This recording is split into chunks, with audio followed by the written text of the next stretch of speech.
जी अस्सलाम वालेकुम। I hope you are doing very well.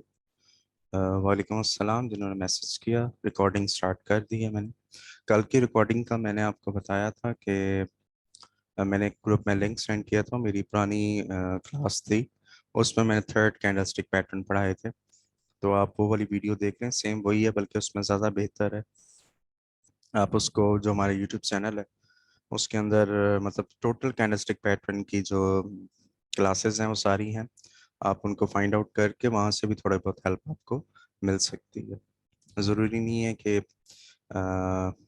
कल वाली क्लास में मेरे पता नहीं क्यों मेरे जहन से निकल गया था रिकॉर्डिंग करना। वो माइट भी मेरे ख्याल से कि मैंने स्क्रीन का कुछ इशू हुआ था, तो स्क्रीन की वजह से फिर वो मुझे मसला बन गया था। एनीवेज, मैं चाह रहा हूँ कि 1-2 मिनट और वेट कर लें, सब आ जाएं तो फिर हम इंशाल्लाह स्टार्ट करते हैं।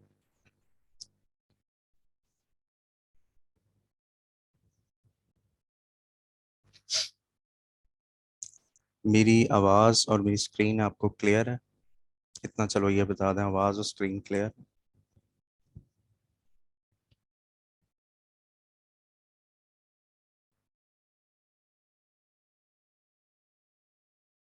परफेक्ट।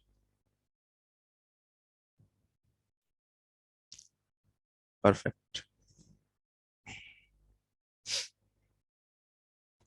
आज तो बहुत कम स्टूडेंट हैं, मतलब डे बाय डे श्रिंक होते जा रहे हैं।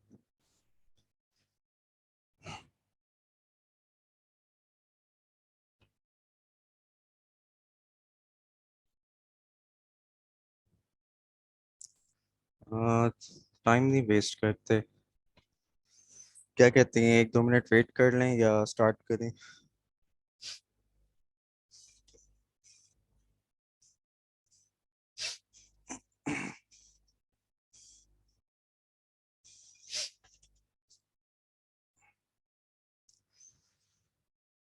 ओके। सर राव हनी साहब कह रहे हैं कि वेट कर लेते हैं। 1003 कह रहे हैं स्टार्ट करें, तो वेट कर लेते हैं 1-2 मिनट, उसके बाद फिर स्टार्ट करते हैं। आज की क्लास आई होप आपकी बड़ी इनक्रेडिबल क्लास करने जाने लगा हूँ मैं। आपको शायद शायद लाइफ में कभी इस तरह की डिमांड एंड सप्लाई कोई ना पढ़ाए। आई ट्रू होप कि आपको इस तरह की डिमांड एंड सप्लाई पढ़ाऊंगा, इजी टू वर्डिंग और इजी टू अंडरस्टैंड, आसान अल्फाज के अंदर, और बड़े ही तहम्मुल के साथ आपको पढ़ाऊंगा इंशाल्लाह। आप लोग मेरे ख्याल से स्टार्ट करते हैं। जिन्होंने आना है वो आ चुके हैं ऑलमोस्ट। अच्छा जी, सबसे पहले आज का हमारा जो टॉपिक है वो है demand and supply. Demand and supply को सोचते, ये वर्ड प्रोनाउन करते हुए हमें इसका मतलब समझ आना चाहिए। कुछ आप में से ऐसे होंगे जिनको नहीं पता होगा कि डिमांड एंड सप्लाई क्या है, क्योंकि आप में से बहुत सारे लोग बिगनर्स हैं, उनको बिल्कुल भी नहीं पता कि इसमें क्या चीज़ होती है। हर चीज़ के अंदर कोई भी आप काम देख लें, आप अपना घर का सेटअप देख लें, आप अपना ऑफिस देख लें, आप अपना बिजनेस देख लें, आप बड़ी बड़ी फैक्ट्रीज देख लें, बड़ी बड़ी मल्टीनेशनल कंपनीज देख लें, वर्ल्ड देख लें, हर एक मुल्क देख लें, और इवन दैट आप एक छोटा सा कोई जिसको हम मोची कहते हैं जो जूते सीखता है वो देख लें। कोई भी ऐसा काम है जो कि इसके बगैर नहीं हो सकता। Okay sir, okay sir, start करते हैं। मैं मतलब सर ने कहा है, टाइम क्या हो रहा है सर? 1 मिनट लेफ्ट रह गया just.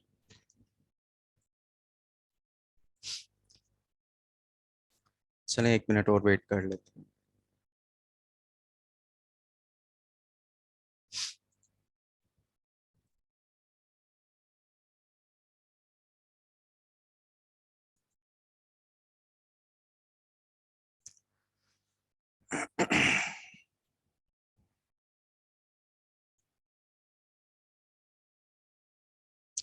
Advance Mohammed Javed Khan, advance sir हनी करवा रहे हैं। और इसके बाद मतलब आपका जब ये कंप्लीट हो जाएगा तो वो फिर आपको एडवांस के अंदर ऑटोमेटिक कन्वर्ट कर दिया जाएगा।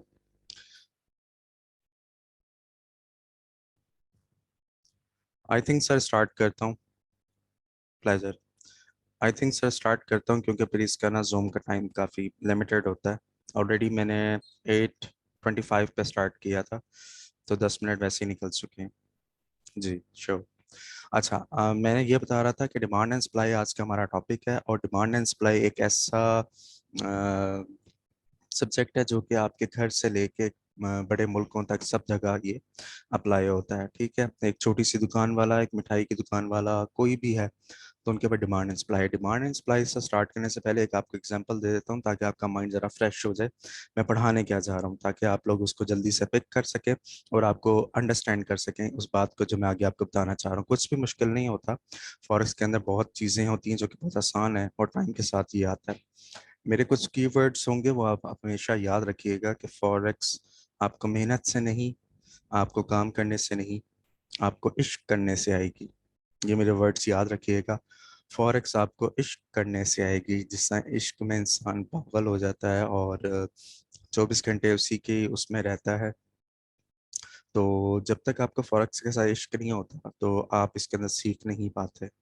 मेरे वर्ड थोड़े से मतलब तल्ख हकीकत है ये, और ये मैंने इसको प्रैक्टिकल तौर पे देखा है कि जब, और मज़े की बात ये है इसके अंदर, जिस तरह आप इससे दूर होने लग जाते हो, ये भी आपको दूर कर देता है।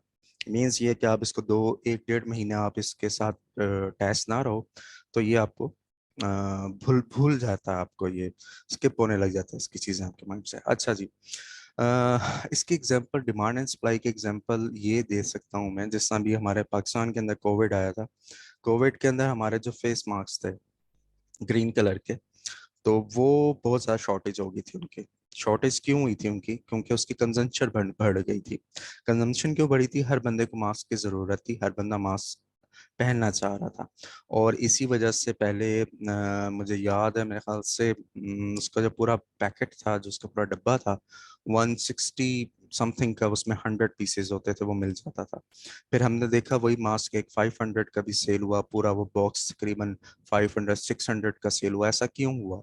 वो इसके बिहाइंड एक अलग बात है, जो भी है कुछ है। मैं आपको जो मुद्दे की बात है वो बताना चाह रहा हूँ कि सप्लाई और डिमांड का क्या फर्क होता है, क्या चीज़ होती है बेसिकली। हमारी लोगों ने मास्क ज्यादा खरीदने लग गए, डिमांड बन गई उसकी। ठीक है, सप्लाई कम होगी क्योंकि एक लिमिटेड चीज बनती है। ठीक है, हर चीज के बैजेस होते हैं। अगर आप में से कुछ लोगों को थोड़ा बहुत इंडस्ट्री का या फिर मैन्युफैक्चरिंग का कुछ नॉलेज है, तो वो आपको क्लियर हो जाएगा कि हर चीज़ के बैच तैयार होते हैं। अगर कोई भी प्रोडक्ट तैयार होती है तो उसके बैजेस तैयार होते हैं, और उनकी क्वांटिटी अलॉट की जाती है। स्पेशली क्योंकि मेरा मेडिसिन से थोड़ा बहुत रिलेटेड रहा है, तो उसके अंदर स्पेसिफिक बैच तैयार होता है हर चीज़ का, कि कितनी कितनी उसकी डिमांड बनती है। ठीक है। अच्छा जी, तो कोविड के दौरान हमने मास्क को देखा। मास्क हमारा बहुत ज़्यादा डिमांड बन गई मास्क की, क्योंकि मास्क हर बंदे ने पहनना था। तो इसीलिए जब डिमांड बनी तो उसकी प्राइसेस इंक्रीज हो गई। जहां पे डिमांड होगी वहां पे प्राइस ऊपर जाएगी, जहां पे डिमांड नहीं होगी वहां पे प्राइसेस नीचे, मतलब इक्वल रह सकती हैं, उसको हम यूं कह सकते हैं। ठीक है, इतना तो आई थिंक आपको क्लियर हो चुका होगा। मैंने बड़ी आपको वैलिड और बड़ी Gates Pharma, yes, Gates Pharma का एक बड़ा सरवांटा इनके पास होता था केयर ग्रुप के अंदर, जो कि 18,000 या 15,000 रुपीज का एक होता है, प्री मेच्योर बेबीज के लिए यूज होता था। Chemist, okay, very nice, very nice, glad to meet you. Okay. अच्छा जी, डिमांड एंड सप्लाई का मैंने आपको थोड़ा सा क्लियर कर दिया कि डिमांड कहाँ पे होती है। जहाँ जहाँ डिमांड होगी वहाँ वहाँ पे सप्लाई होगी। और कंज्यूमर वर्सेस वो होता है, कोर्स के साथ क्या वर्ड आता है, कंज्यूमर वर्सेस क्या आता होगा साथ? मेरा स्किप हो गया। मतलब जहाँ पे कोई चीज़ यूज होती है उसी को हम डिमांड और सप्लाई का कंसेप्ट कहते हैं। मेरे जहन में भी ये नहीं है। कंज्यूमर वर्सेस होता है, क्या होता है कंज्यूमर वर्सेस? अगर किसी के जहन में है तो शेयर करें। नहीं नहीं नहीं नहीं, सेलर, मतलब बाय और सेलर, ये भी एक वही चीज है जो कि हम कैंडलस्टिक पैटर्न के अंदर पढ़ते आए हैं। बाय और सेल, ये भी वही चीज है। लेकिन इसके अंदर सप्लाई और डिमांड का होता है कि सप्लाई कहाँ पे है और डिमांड कहाँ के ऊपर। हमने चार्ट के अंदर सारा कुछ ये ढूंढना होता है कि सप्लाई कहाँ पे है और डिमांड कहाँ पे है। हमें ये आइडेंटिफाई करना होता है कि सप्लाई और डिमांड। अच्छा, अब ना प्लीज, रिटेलर, नहीं नहीं नहीं नहीं नहीं नहीं, लिव इट लिव इट। मुझे जहन में आएगा मैं आपको शेयर कर दूँ, मैसेज ना करें, इंटरप्ट हो रहा हूँ। ठीक है, डिमांड एंड सप्लाई हमारा टॉपिक है। इसकी थोड़ी सी डेफिनेशन थी वो मैंने आपको बता दी, मैं चाह रहा था ताकि आपको अच्छी तरह पता चल जाए। मैं डायरेक्ट आपको चार्ट के ऊपर नहीं लेके गया, नहीं तो आप लोग वहाँ पे कंफ्यूज हो जाते कि चार्ट में एक्चुअली हम पढ़ क्या रहे हैं। तो इसलिए थोड़ा सा ज़रा मैंने आपको अपनी भाषा में आपको बताने की कोशिश की है। ये थोड़ा सा एक चार्ट है, इसके अंदर हम ये देख रहे हैं कि अगर प्राइसेस डिमांड बढ़ रही है, सप्लाई आएगी, तो डेफिनेटली डिमांड इंक्रीज होगी। ठीक है, सप्लाई और डिमांड का एक ये बड़ा कंसेप्ट है, ये आपको हर जगह पे मिलेगा। ठीक है, जब सप्लाई आ जाती है तो उसकी डिमांड कम हो जाती है, जब सप्लाई नहीं होती तो डिमांड इंक्रीज हो जाती है और प्राइसेस अप चली जाती हैं। ठीक है, ये मैंने आपको मास्क की एग्जांपल अपने माइंड में रखिएगा और इसको याद रख के। और फॉरेक्स के अंदर उप्स, इसको क्या हो गया,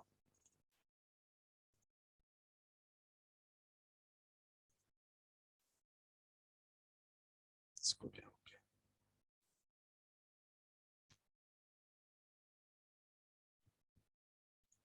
अच्छा जी, अब हमारा जो टॉपिक है आज का, हम उसी के ऊपर अपना गो थ्रू करते हैं कि डिमांड एंड सप्लाई को हम किस तरह, इसके अंदर इसकी और भी डेफिनेशन बन सकती है, लेकिन मैं अभी शॉर्ट ऑफ टाइम की वजह से नहीं बता रहा आपको। ठीक है, अभी आपके लिए इतना इनफ है कि डिमांड एंड सप्लाई की जो एग्जांपल है वो मैंने आपको बता दी है।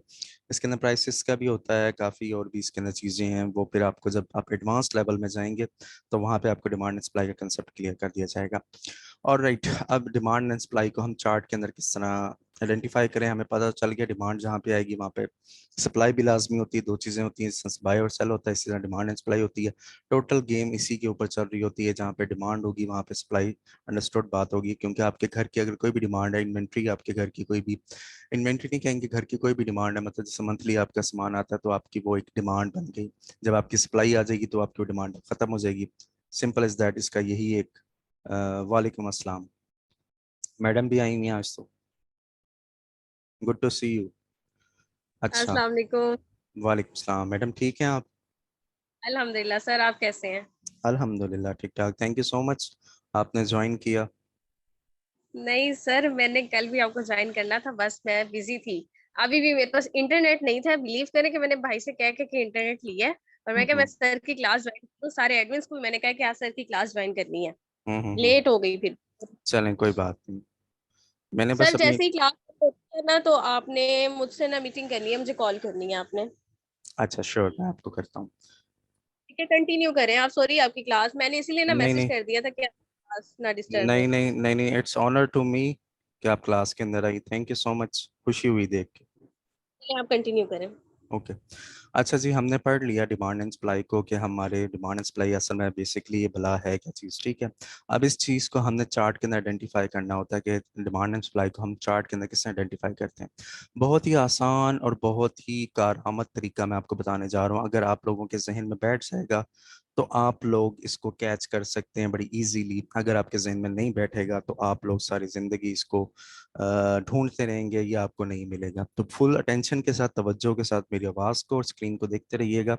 इधर उधर कुछ भी हो रहा हो तो इग्नोर करें, जस्ट हमारे पास ओनली 15 to 20 मिनट्स लेफ्ट हैं। मैं चाहता हूँ उसके अंदर आपको इसको कवर कर दूँ, और मैं चाहता हूँ कि आप लोग ज़िंदगी भर इसको याद रखें कि डिमांड एंड सप्लाई बेसिकली होती क्या है। कभी भी नहीं भूलेंगे, मैं इतने कोशिश करूंगा कि इतने अच्छे तरीके से आपको ये पढ़ाऊँ। ठीक है, अच्छा जी, डिमांड एंड सप्लाई हमने पढ़ ली है, अब हमने इसको आइडेंटिफाई करना है। सर ये तो सारा चार्ट आ गया, इसमें हम कैसे डिमांड एंड सप्लाई भरेंगे?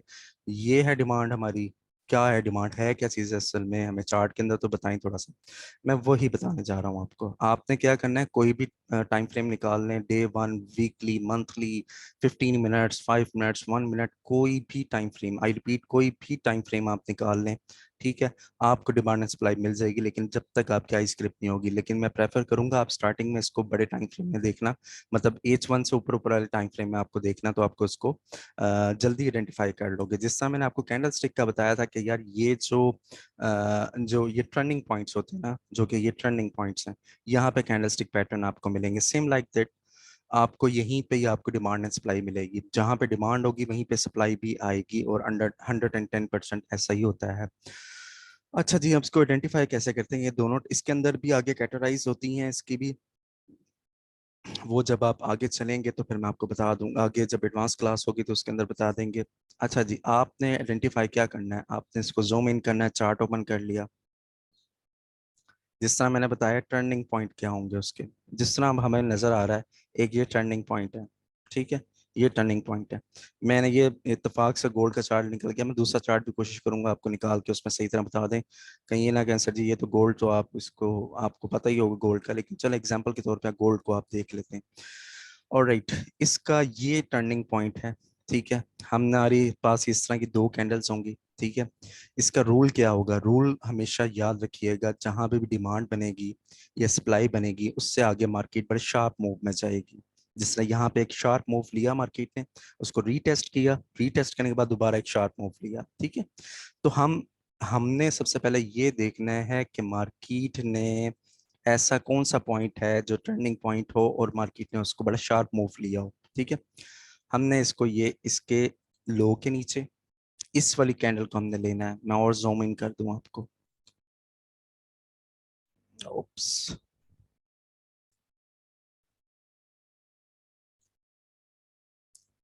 ये जूम इन करके ना खराब हो रहा है, चलें खैर। 0.2 की बहुत है। चलें भाई, मैं आपसे बातें कर लेता हूँ, मैं क्लास नहीं पढ़ाता। कौन है? चलो, अच्छा। अब हमारी जो ये लास्ट कैंडल है, ग्रीन कैंडल है, जिसे हम कैंडल स्टिक्स पैटर्न के अंदर पढ़ते आए हैं कि अगर इसने इसका लो को ब्रेक किया तो उसके बाद ये ऊपर निकल जाएगी, ठीक है, थोड़ा सा वो याद होगा आपको। ये एक कैंडल हमने पकड़ लेनी है, ये वाली कैंडल, ठीक है।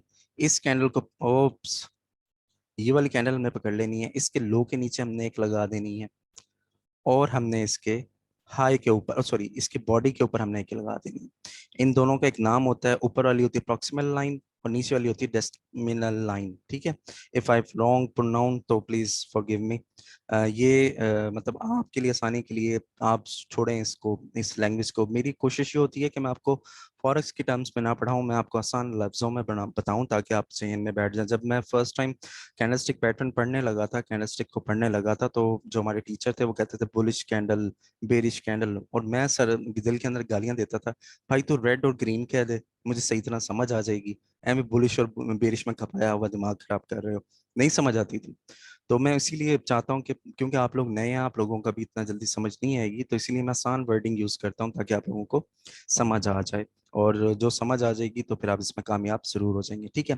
आपने क्या करना है, जो ये भी मैं आपको सेल बाय का बता रहा हूँ, डिमांड जोन का बता रहा हूँ, मैं यहाँ पे लिख भी देता हूँ, ये हम डिमांड जोन क्रिएट कर रहे हैं।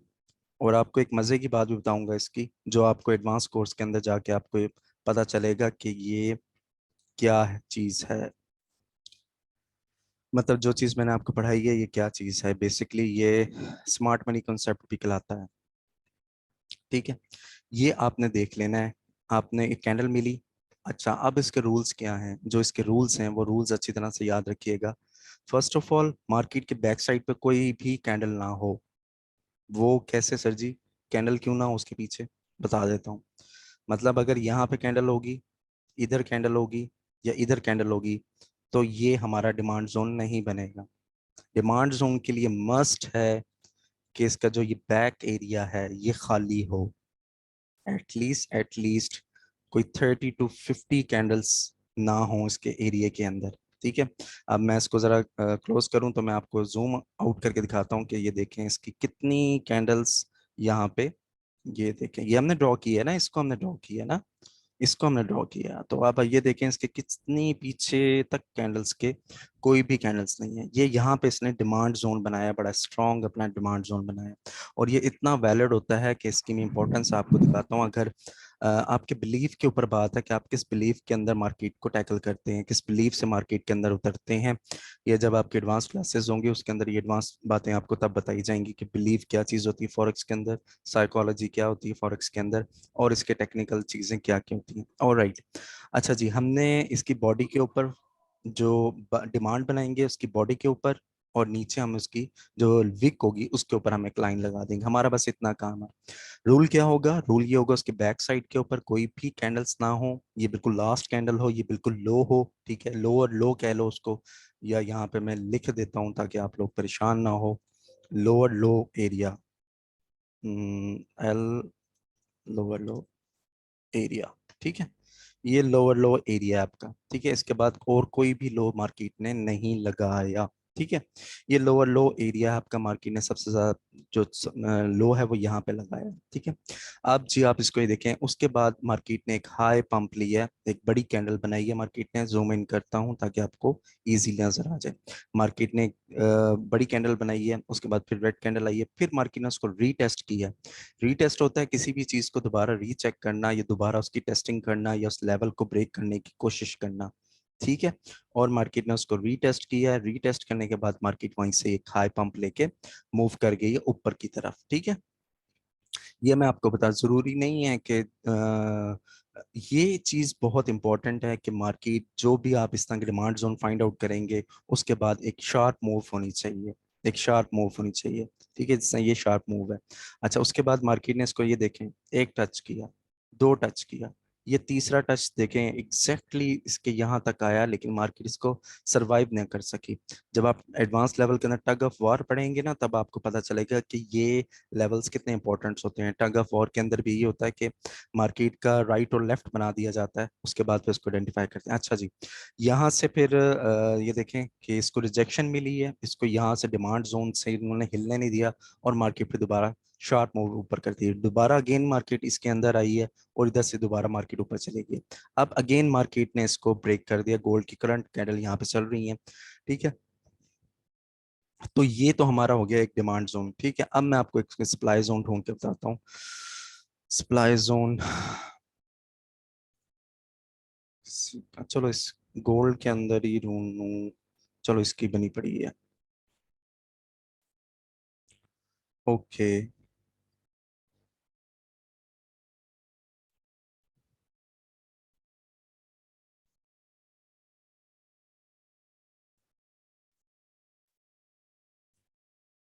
सप्लाई जोन, सप्लाई जोन तकरीबन ये बनता है सप्लाई जोन, लेकिन ये इतना कोई वैलिड नहीं है, क्योंकि मार्केट के बैक साइड पे एक स्ट्रक्चर है, मार्केट ने एक हाई लगा रखा है, तो हम इसको कंसीडर नहीं करेंगे।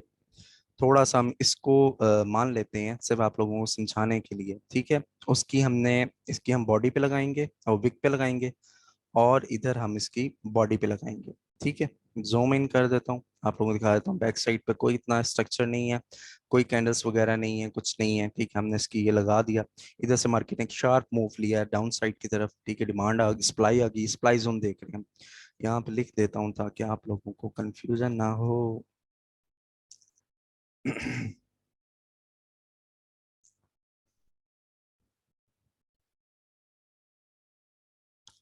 जी जी। बताएं, बोले सर। सर हनी, बोलें बोलें आप। अस्सलाम वालेकुम सर, कैसे हैं आप? ठीक वालेकुम ठाक है। सलाम। जी सर। अच्छा, छोटी सी एक कंफ्यूजन है। लाइक जब मैं ये सारी चीजें स्टडी कर रहा था अपने टाइम पे, हम्म। तो उस टाइम मेरे जहन में ये क्वेश्चन क्लिक नहीं होता था, और आई होप कि मतलब अभी जो बेसिक लेवल पे जितने भी स्टूडेंट्स हैं उनके दिमाग में भी ये क्वेश्चन नहीं क्लिक हो रहा होगा, लेकिन ये बहुत इंपॉर्टेंट क्वेश्चन है हम्म। कि कौन सी डिमांड और कौन सी सप्लाई। मतलब अगर हम एक टाइम फ्रेम देखें तो आपके पास तो बहुत सारे टाइम फ्रेम है, और हर टाइम फ्रेम में अपने लेवल के हिसाब से सप्लाई और डिमांड, ठीक है, हम्म। और उसके हिसाब से प्रॉफिट वगैरह है। मतलब अगर आप D1 के अंदर, H4 के अंदर देखेंगे तो आप एक 2-3 दिन के लिए भी आप एक रेट होल्ड कर जाएंगे, लेकिन अगर वही सर आप सर M5 थोड़ा के अंदर थोड़ा जाके सा, M15 के थोड़ा अंदर। सा माइक जरा करीब करेंगे प्लीज। अ, आवाज आ रही है क्लियर? हाँ, परफेक्ट परफेक्ट, आप बताएं। जी, मैं ये कह रहा हूँ कि कौन सी सप्लाई एंड कौन सी डिमांड मतलब ट्रेडेबल है हमारे लिए। मतलब हर टाइम फ्रेम में हम्म। सप्लाई एंड डिमांड पड़ी होती है। H4 के अंदर अगर हम जाते हैं और सप्लाई एंड डिमांड पकड़ते हैं तो हो सकता है हमें 2 से 3 दिन के बाद हमें एक ट्रेड करने का मौका मिले, लेकिन अगर एक बंदा स्काल्पर है या इंट्राडे ट्रेडर है जो हम्म। M15 के अंदर ट्रेड करता है, हम्म। तो वहाँ एक दिन के अंदर 4 सप्लाई एंड 4 डिमांड पड़ी हुई है। ठीक, एग्जैक्टली नहीं, प्रीमियम के अंदर मैं, एंड डिस्काउंट के अंदर। ठीक है, मैं आपकी बात समझ गई हूँ। एक्चुअली बेसिकली अभी मैं सिर्फ इनकी ना आई स्क्रिप्ट करवाना चाह रहा हूँ। मैं इनको ट्रेड का नहीं बताना चाह रहा कि ट्रेड आपने किस तरह करनी है। सिर्फ इनको मैं जो एरियाज हैं वो आइडेंटिफाई करवाना चाह रहा हूँ कि डिमांड एंड सप्लाई बेसिकली आप आइडेंटिफाई किस तरह करते हैं। ठीक है। ये चीज़ें जो आप ओके ओके। कह रहे हैं ना, वो एडवांस लेवल में ये जाएंगे तो तब इनको पता चलेगा कि आपने टाइम फ्रेम्स को ब्रेक किस तरह करना है, और टाइम फ्रेम्स के साथ इस डिमांड एंड सप्लाई को मैच किस तरह करना है। वो फिर वो उस वे में जा, अगर मैं इनको उस चीज़ में ले गया ना, तो ये सारे कंफ्यूज हो जाएंगे, और इनको समझ ही नहीं आनी डिमांड सप्लाई हो गई क्या। क्योंकि अब देखिए अगर मैं इसको, ओके ओके ओके। हाँ मैं अब इसको M30 के अंदर ले जाता हूँ, M30 के अंदर इसका सीन ही और होगा, ये समझ ही नहीं पाएंगे इसमें करना क्या है हमने। तो उस सेंस में सिर्फ मैं इनको डिमांड एंड सप्लाई बता रहा हूँ कि डिमांड एंड सप्लाई बेसिकली होती क्या चीज़ है, इसको हम ड्रॉ कैसे करते हैं, जस्ट इनको मैं ये चीज़ बता रहा हूँ। वो लो मिस हो गया, किधर चला गया भाई? ठीक है, ओके हो गया sir? Thank you. Pleasure pleasure.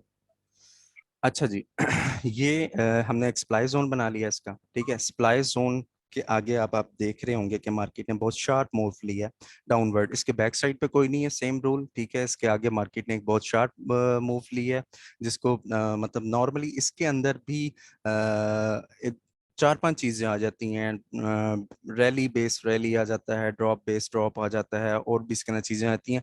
वो चीजें जैसा मैंने पहले बताया, मैं आपको वो चीजें नहीं पढ़ा रहा, सिर्फ अभी आप इस चीज को सिर्फ इन चीजों को आप आइडेंटिफाई करें कि डिमांड जोन किधर है और सप्लाई जोन किधर है, दैट्स इट, ठीक है। अब आप इसके आगे से इसका रिस्पांस देखें कि मार्केट ने इस सप्लाई जोन को कितने ह्यूज उसके साथ ब्रेक किया, देन फिर दोबारा नीचे आई, मार्केट रीटेस्ट किया, दोबारा अगेन नीचे गई, और आई एम प्रीटी श्योर कि मार्केट ने आगे भी इसको जरूर, अभी तो राइट नाउ नहीं करी लेकिन आगे भी जरूर इसके ऊपर वो करेगी। H1 का चार्ट फ्रेम है जो सर कह रहे थे, उनकी बात भी जो है, लेकिन उसके अंदर आप कंफ्यूज हो जाएंगे, रहने दें उसको, मैं भी कवर नहीं करता, ठीक है।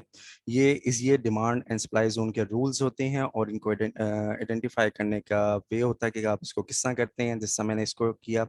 ओके 10 मिनट्स लेफ्ट हैं, ये देखें तो पीछे बैकवर्ड अगर हम देखेंगे तो मार्केट ने इसको अगेन रीटेस्ट कर रहा है। बेसिकली फॉरेक्स के अंदर जब आप कोई चीज़ पढ़ रहे होते हैं, कोई चीज़ की back testing is very important. अगर कोई भी आप स्ट्रेटेजी बनाते हैं तो सारी चीज स्ट्रेटेजीज ये वगैरह सब कुछ आपके जो इम्प्लीमेंट होते हैं वो आपके बैक टेस्टिंग के ऊपर होते हैं।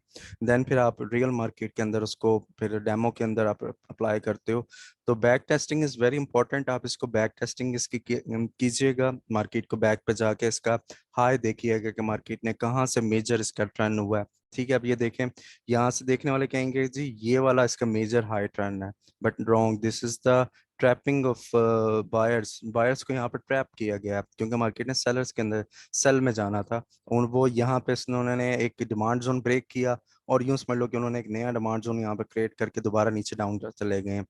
अब ये फर्दर फर्दर डिमांड जोन और भी बनाते रहते हैं साथ के साथ, मतलब जिस तरह H1 के अंदर है, जरूरी नहीं है सिर्फ यही डिमांड जोन होगा, इसके बाद भी इन्होंने और भी डिमांड जोन ये बनाएंगे, जिस तरह ये इन्होंने सप्लाई जोन बनाया है यहाँ पे, ठीक है। उसके बाद मार्केट इसको ब्रेक किया मार्केट ने, फिर दोबारा इसी तरह मार्केट इधर से डिमांड जोन भी बनाएगी, जैसे ये वाला इन्होंने बनाया है, यहाँ पे पीछे बैक साइड पे कोई नहीं है, ये भी एक हम इसको कंसीडर कर सकते हैं as a demand zone, right. ये देखें मार्केट इसके अंदर आई, ओ सॉरी मैंने गलत लगा दी, इसके विक तक आना है इसने, ठीक है ठीक है। मार्केट यहाँ तक आई, दोबारा मार्केट यहाँ से दोबारा नीचे डाउनवर्ड चली गई, मार्केट फिर दोबारा इसको ब्रेकअप किया, मार्केट ने दोबारा इसको नीचे डाउनवर्ड किया, मार्केट ने इसको रीटेस्ट किया, देखो दो तीन दफा इसको रीटेस्ट किया। मैंने तो वैसे ही चार्ट ओपन करते, बेसिकली आपका मकसद मेरा ये है कि आप लोग डिमांड जोन आइडेंटिफाई कैसे करेंगे, उसके बाद फिर आप लोग खुद ही जब आप चार्ट ओपन करेंगे तो जिस तरह मुझे नजर आया इस तरह आपको भी नजर आते रहेंगे, और ये ड्रॉ करने से प्रैक्टिस करने से ही आपको आएगा। अदरवाइज जस्ट आप इसको मतलब एक कान से सुन के दूसरे कान से निकाल देंगे तो फिर आपको समझ नहीं आएगा, ठीक है। तो इसको इस तरह आइडेंटिफाई करते रहिएगा, ढूंढते रहिएगा। 7 मिनट्स लेफ्ट है, अगर किसी का क्वेश्चन है तो प्लीज क्वेश्चन कर ले। ड्यूरिंग क्लास किसी को कोई चीज समझ नहीं आई है तो क्वेश्चन कर ले। आई थिंक नहीं होगा सर साजिद, सेकंड आज आपकी लास्ट क्लास है। इसके बाद अगर किसी भी स्टूडेंट ने हमें ज्वाइन करना है हमारे एडवांस में, तो इंशाल्लाह हम वो वाली जो क्लासेस का जो एडमिशन है वो सून ओपन करेंगे। फिर सब स्टूडेंट्स ने उसे फॉर्म को फिल करना है, देन इंशाल्लाह हमारी एडवांस की भी क्लासेस होंगी। बाकी thank you so much, sir Honey भी है आज हमारी क्लास में, उन्होंने भी हमें ज्वाइन किया, बाकी एडमिन्स भी हैं। सर साजिद आपका भी थैंक यू, माय प्लेजर। आपने आपने इस बैच को रन किया, thank you so much. My pleasure madam. Sajid message आया, सर चेक कर लें, रिप्लाई कर दें स्टूडेंट को। जी जी मैं कर देता हूँ, वो कह रहे हैं बहुत अच्छे से बताया सर जी आपने, ये आप मेरी तारीफें यहाँ पे ना करें, एटलीस्ट जाके एफवी पे कर दिया करें, ग्रुप में कर दिया करें, असाइनमेंट आप कोई ना बनाएं, आपको खुली आज़ादी है, आप मेरे लाडले स्टूडेंट्स हो सारे, आप लोगों के लिए मुझे ही मुझे हैं, कोई असाइनमेंट नहीं है, सबके लिए फ्रीडम है। तो एम्बैरेसिंग फील होनी चाहिए वैसे थोड़ी बहुत। और राइट, अच्छा मैंने आपको वो स्टूडेंट का मैसेज आया कि डेफिनेशन बता दें अगेंस्ट डिमांड सप्लाई की। डिमांड एंड सप्लाई की डेफिनेशन यही बनती है कि मास की आपकी एग्जांपल मैंने दी थी कि जहाँ जहाँ पे डिमांड आएगी वहाँ पे सप्लाई भी आएगी। अब जिस तरह डिमांड मास की ज़्यादा बन गई थी उसकी प्राइसेस हाई हो गई थी, इसी तरह इसकी डिमांड एंड सप्लाई की होती है। जहाँ पे डिमांड आएगी वहीं पे सप्लाई भी लाजमी आएगी, प्राइसेस अप हो जाएंगी। जब सप्लाई आती है तो प्राइसेस डाउन हो जाती हैं। इसका ये कंसेप्ट है। लेकिन आप इसको इम्प्लीमेंट तौर पर सिर्फ डेफिनेशन मैंने बताई है, लेकिन इसके अंदर गोल्ड के अंदर ये डेफिनेशन चलती नहीं है, क्योंकि गोल्ड इस गोल्ड करता सुनता सबकी है लेकिन करता अपनी है। इसको आप अप्लाई काइंडली करेंसीज के ऊपर करना, तो करेंसीज के ऊपर ज़्यादा वो हो जाएगा। और अपना एक एम बनाएं। आप लोग बिगनर्स हैं, आप लोगों को सजेस्ट करूंगा सर मैंने तो देना छोड़ दी असाइनमेंट्स, इनका अपना नुकसान है, हम आज भी ब्लैक टेस्टिंग करते हैं। वेरी नाइस सर, बिल्कुल ऐसे ही। Black testing is the key of the trader. मैं तो उनको कहता हूँ कि अगर आपने ट्रेडर बनना है या एनालिसिस्ट बनना है, मैं अपने आप को एनालिसिस्ट नहीं कहता, मैं सॉरी ट्रेडर नहीं कहता, मैं अपने आप को एनालिसिस्ट कहता हूँ। एनालिसिस्ट का मतलब रिसर्च होती है, हमारी रिसर्च होती है ई में इसके ऊपर, हमारी रिसर्च होती है एक्स के ऊपर, हमारी रिसर्च इन कैंडलस्टिक्स के विक्स के ऊपर होती है। काफी सारी हमारी रिसर्च होती है। अगर आप लोगों को वो मैडम आपको अपडेट कर देंगी कि कब होगी। तो बाकी आप लोग असाइनमेंट्स नहीं कर रहे तो ये आप लोग अपना नुकसान कर रहे हैं। बेसिकली आप हमारा नुकसान नहीं कर रहे, आप लोग अपना नुकसान कर रहे हैं, क्योंकि आपको फिर आगे चल के करेक्शन कोई नहीं करवा सकेगा। डेफिनेटली फिर आप भागेंगे कि हमें कोई और मिल जाए। और मेरा नहीं ख्याल पाकिस्तान में मतलब इस एकेडमी के अलावा कोई और एकेडमी आपको इतना अच्छा नॉलेज, इतने अच्छे टीचर और इतने अच्छे एडमिन्स और इतने अच्छे आपको सीईओ मैडम की मेहरबानी है जो जिन्होंने आपको ये इतना अच्छा प्लेटफॉर्म फ्री में प्रोवाइड किया हुआ है। अदरवाइज यहाँ पे कोई भी पाकिस्तान के अंदर मेरा नहीं ख्याल कोई भी आपको इतना क्वालिटी का नॉलेज फ्री में देता, लेकिन आप लोगों को यूटिलाइज करना नहीं आया, आप लोगों को यूज करना नहीं आया। आप लोग बहुत कुछ गेन कर सकते थे, बट आप लोगों की अपनी वेरी गुड, वेरी गुड, अच्छी बात। अगर आपने ज्वाइन असाइनमेंट्स बनाई हैं तो आपकी करेक्शन हो जाती है। और राइट, अगर किसी का और कोई क्वेश्चन है रिगार्डिंग आज के टॉपिक के, मैंने जस्ट आज आपको ये आइडेंटिफाई करना जोन सप्लाई और डिमांड का बताना आपको मैंने सिर्फ सिखाया कि सप्लाई और डिमांड किस तरह। अच्छा मज़े की बात बताऊं मैं आपको कि स्मार्ट मनी कंसेप्ट, चलो वो मैं नहीं बताता आपको। बहरहाल ये एक बड़ा ही वैलिड आपको चीज़ बताई है, बड़ी ऑथेंटिक चीज़ बताई है आपको। आई होप आप लोगों को आसानी से और आराम से और बिल्कुल सही तरीके से समझ आ गई होगी जो कुछ भी मैंने पढ़ाया है, मैं उम्मीद करता हूँ। सर ये स्मार्ट मनी कंसेप्ट भी है, तकरीबन रेलेवेंट है उसी से ही, मतलब स्मार्ट मनी कंसेप्ट का।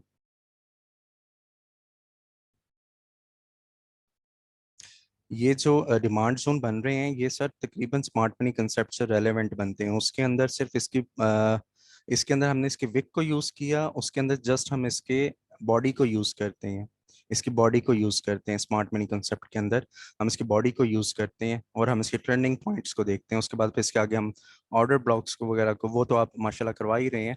तो ये वो चीज़ें ही मैं बता रहा था जी।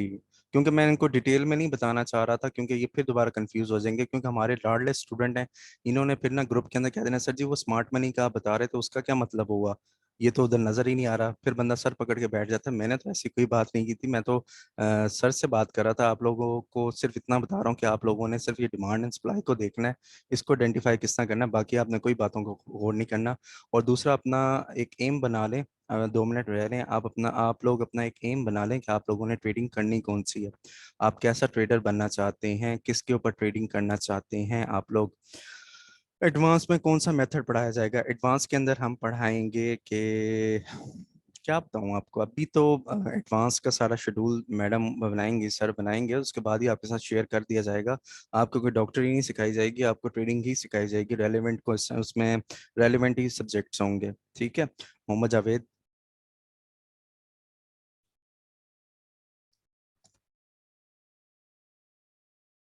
इंफॉर्मेशन कौन सी इंफॉर्मेशन, 1032 कौन सी इंफॉर्मेशन कंटिन्यू करूं मैं?